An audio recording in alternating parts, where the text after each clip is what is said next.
पार्वती माता का श्रृंगार देखना, एकदम साधारण, एक चुंदड़ी ओढ़ी हुई है, हाथ बंधा हुआ है, कोई थोड़ी बहुत चूड़ी पहनी हुई, माथा में बिंदी, बोर, कुंडल सब पहनी, आराम से बैठी। पर बाकी की माताओं का श्रृंगार देखोगे, अपार सुंदरता का श्रृंगार। पार्वती जी फूलों का श्रृंगार करती है, उनके पास में श्रृंगार तो सब है, ऐसे कोई श्रृंगार की कमी नहीं है। माँ जगत जननी जगदम्बा श्रृंगार की कमी है, ढेर सारा श्रृंगार है, पर माँ उस श्रृंगार को धारण करती है जो जनमानस के लिए श्रेष्ठतम है।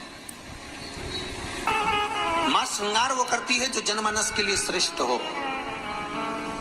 9 दिन में एक दिन अगर घर में ज्यादा बीमारी फैल रही हो, कोई ना कोई बीमार पड़ रहा हो, तो 1 लोटा पानी सुबह स्नान कर कर घर के चारों तरफ घुमाकर नीम के पेड़ के नीचे नवरात्र में डाल देना। महाराज 3 या 4 दिन लगेंगे, आराम लगना चालू हो जाएगा, घर से रोग दूर हो जाएगा। शिव महापुराण की कथा कहती है, देवी भागवत कहती है कि माता का 9 दिवस तक स्थान नीम के पेड़ के नीचे रहता है।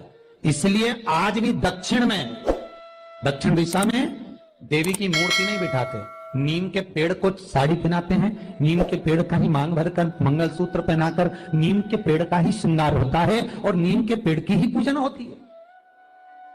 दक्षिण दिशा में माता की मूर्ति विराजमान नहीं करते नवरात्र में नीम के वृक्ष की पूजन करते, क्योंकि देवी भागवत में स्पष्ट कहा गया, नवरात्रि तक मां जगत जननी जगदम्बा 64 योगिनियों के साथ में नीम में विराजमान हो जाती। 64 योगिनी। घर के अंदर बैठकर आप 27 मनके की माला जप रहे हो, घर के अंदर बैठकर 30 मनके की माला जप रहे हो, घर के अंदर बैठकर 108 मनके की माला जप रहे हो। आप जितने भी मनके की माला घर के अंदर बैठ रहे हो और जप रहे हो, उसका पुण्य आपको प्राप्त होगा, मना नहीं है, मिलेगा। पर रुपये में से 54, रुपये में से कितना मिल रहा है? 54, 25%। वही माला आप किसी मंदिर में, देवालय में, तीर्थ में जप रहे हो, उसका पुण्य मिलेगा केवल आधा, 50%, मात्र 50।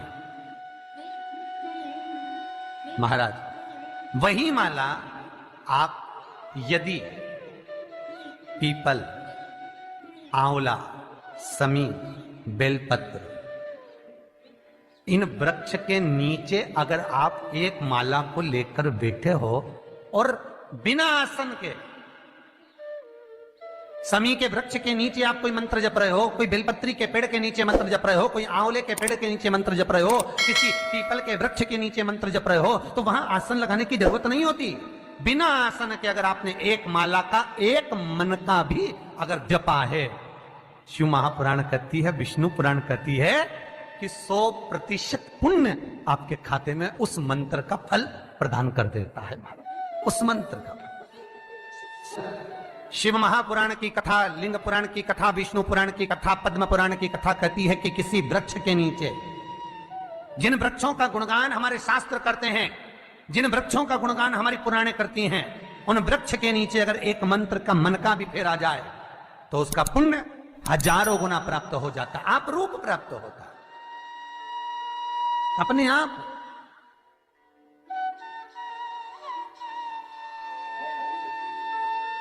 आप जिस पुण्य को करना चाह रहे, मेरा बहुत निवेदन है महाराज, बहुत प्रयास करा करो, प्रयास करना।